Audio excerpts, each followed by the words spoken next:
kulanti wanaagsan dhegeystayaal waa mar kale iyo barnaamijka dooda gaaban aanu ku eegayno doorashooyinka dhawaan la bilaabayo dalka Soomaaliya ma waxaa lagu gelayaa nidaamka 4.5ka mase waa nidaam u baahan in dadka Soomaaliyeed wixii u qalma in ay ka qayb galaan dawladda soo socota maxayse tahay habka looga gudbi karaa nidaamka 4.5ka oo ay dad badani cadaalad darro ka tabanayaan marka la eego qaar badan oo bulshada Soomaaliyeedna ay ku bulaaleen oo aysan marnaba ka hari doonin وموضوع dooda gaaban ku saabsan tahay waxa kala qayb galaya Dr. Fuad Axmed Xuseen oo ah nin ka faallooda arrimaha siyaasadda iyo maamul wanaaga iyo Suud Olat oo arrimaha qaxootiga iyo barakacayaasha isaguna ka faallooda ku nool wadanka Mareykanka balse haatan jooga Nairobi waxaan ku bilaabayaa Suud Olat wariye Yasin Isse Wardheere iyo magaranaysa bahda VOA ayaa u mahadsantiin maanta doodan gaaban aan ugu martiqaadeen anigii walaalkayga Dr. Fuad aad baan ugu faraxsanahay inaan soo booqday haddii su'aasha aan ku socdo oo ahayd Soomaaliya qaabkee iyo noocee loo gali doonaa doorashada sanadkan waqti aad u adag bay joogtaa Soomaaliya meel waxay taagan tahay aan laga noqon karin oo haddii la noqdana ma garanaysaa wadankii uu dib ugu laabanayo dhibaato cusub haddii hor la aadana in xal iyo aad looga taxadaro u baahan waana waqti aad u adag oo qof walba isha ku haya haday noqoto caalamka Soomaaliya daneeyo iyo ummadda Soomaaliyeed haddii aad tiri ma 4.5 baa lagu galayaa mise nidaam Soomaaliya oo dhan ka qayb gelinayo horta 4.5ka hal baa loo arkay oo Soomaali markii si lagu mideeyo la waayay baa la yiri bal qabiilkii aan u marno cid u kala saarno maybe they in magaranaysa markaas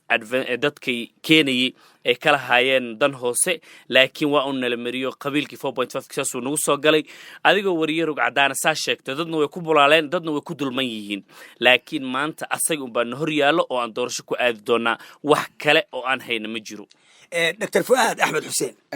Yasino bahda VOA iyo ka qaybgalahaba iyo dhageystayaasha inta waa salaamaya marka koowaad marka labaad waxaan leeyahay maantay doorashadii waa la jiheeyay asagoo madaxweynaha u idmada ra'iisul wasaare Roble sidaas oo ay tahay waa wali waxa moodaa in 4.5kii in lagu gali doono laakiin 4.5ka shay aniga waxaan oran lahaa shay wanaagsan ma aha labadii xukuumadda iska dambeeyay xukuumadda maanta jirta tii ku horreeyay iyo tanba labadaba waxay ahayd mandate ah in ay waliba tan dambe hadda oo joogta in one man one vote in la gaaray ahayd laakiin waxa waaye gaabis jira awgeed iyo arrimo farsamo ayaa loo gaari waayay marka shaygaas la yiraahdo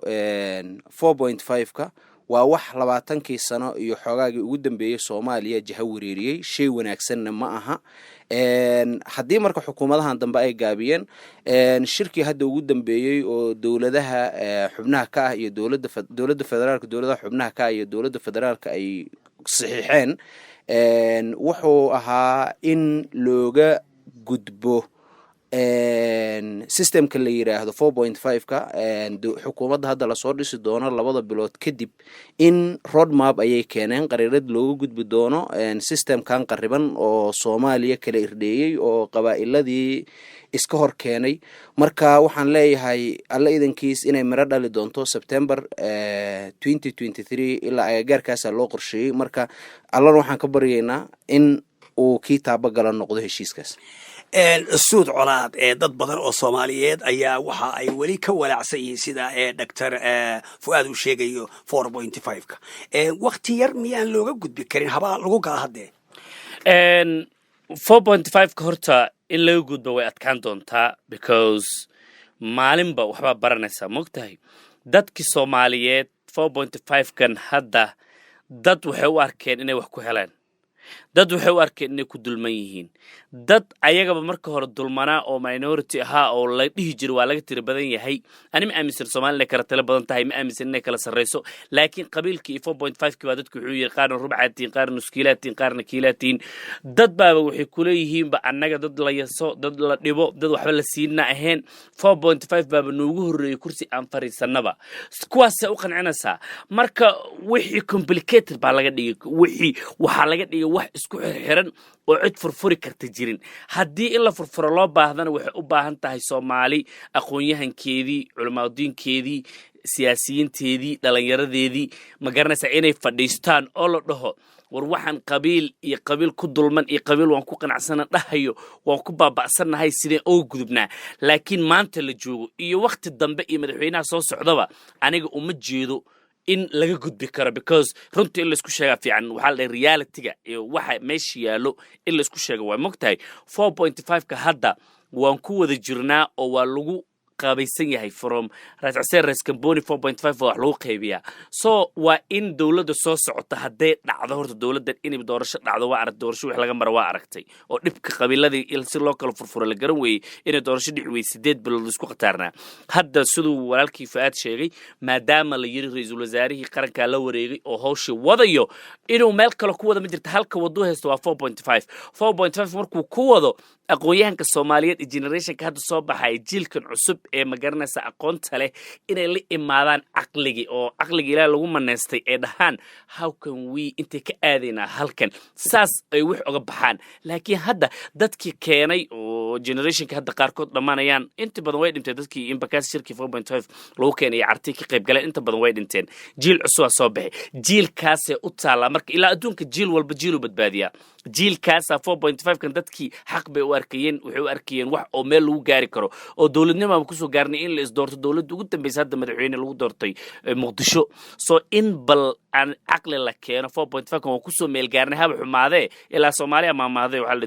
dawlad ay dhaamta Soomaa 4.5 kan waa ku soo gaarnay waxa lagu dulmanaadaba sidee ugu gudubna waa anaga aqli noo yaal Soomaali aniga waxaan u arkaa 4.5 hadii markii hore xal la mooday inuu ahaa xal baadil ku dambeeyay marka waxaan oran karaa in laga gudbo 4.5 kaas sida hore u sheegay dawladihii hore iyo xukuumadda maanta joogtay inta waa taabagelin waayeen arrimo jira awgeed haddana maanta waxaan leeyahay systemkan waa system dulmi ku salaysan maxaa yeelay meel kastoo hadda waxa afartii sawir soo taagto heshiis saxiixaysa waxa moodaa inay dad hawl dhinac ka raranay tahay ayadoo amoodo qabaa'ilada qaar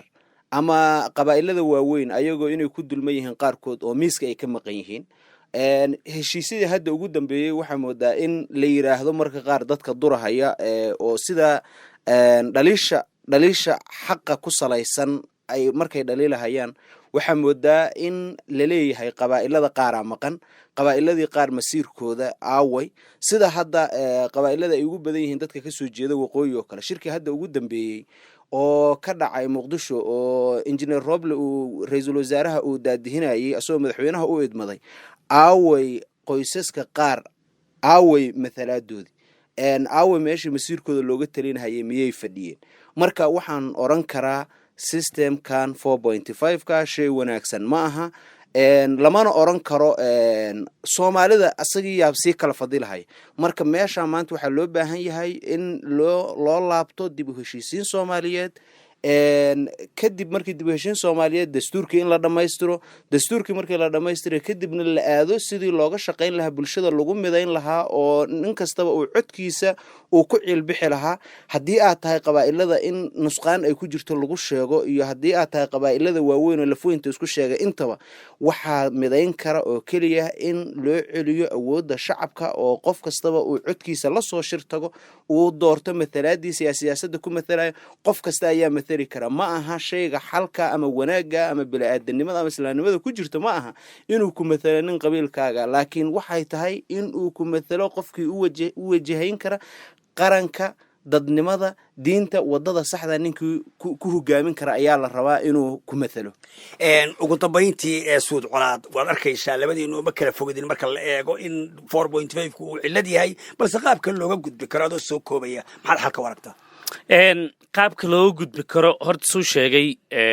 walaalkayga 4.5 waa system wadad la imaadeen siyaasiyiin inay rabeen meel ku gaaraan markaas la imaaday adduunkan waxa ka jiro in legacy laga tago hebel waqtigaas uu Soomaaliya xil u hayn jiray legacy-gaas ka tagaa magacaas lagu xasuustaa waxa u baahanahay hogaamiyihii waxan waa lagu soo gudbay dad baa legacy u tahay oo waa lagu soo caanmaalay waxa u baahanahay hogaamiyihii intuu ma garanaysa Soomaaliya imaado dhihi lahaa war aniga xalkii loo gudbi lahaa 4.5 keena saa sheegtay qabiilka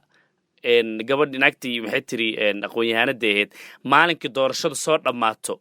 oo aad gurigaaga imaado waxay tiri qabiilkaaga cunto kuma keenaye haddii aad hogaamiye fiican dooratay baad helaysaa nolol iyo cunto iyo highway iyo iskuulo waa marka isku meelaa imaanaynaa qabiilka dad qof agender wato oo meel ku gaaraya meel ku tegay qabiilka ma garanaysa hanka qabiil ha dhaafo waa maqlaysay abwaaniinta Soomaaliyeed daayeen so waxaa halka uu yahay in Soomaalida ay isku imaado ayna aaminaan qabiilka laga dhaadhiciyay in wax lagu helo inaan wax lagu helin ee dawladnimada iyo horumarka iyo dimuqraadiyadda lagu gaaro qofka Soomaaliyeed in xaqiisa la siiyo Soomaaliyo dhanna xaqeeda ay ku hesho ayadoo Soomaali dhan dib u heshiisiinsa sheegtay ay gashay oo ay midaysan tahay qabiilkaana waa lagu soo gudbay ilaa weligiis lagu ma qatarnaan kare hal aanaga la imaan halkane kulligeena Soomaaliyu noo yaala aad ayaad u baahsatay kuwaas waxay ahaayeen Dr. Fuad Axmed Xuseen oo nin ka faalooda arrimaha siyaasadda iyo maamul wanaagga iyo Suud Olat oo arrimaha qaxootiga iyo barakacayaasha isaguna u ololeeya barnaamijka dooda gaaban intaa ayuu ku dhayahay labaduba waxay joogaan magaalada Nairobi intaynu mar kale hawada ku kulmi doono haddii la raalli karo sidaa iyo nabadgelyo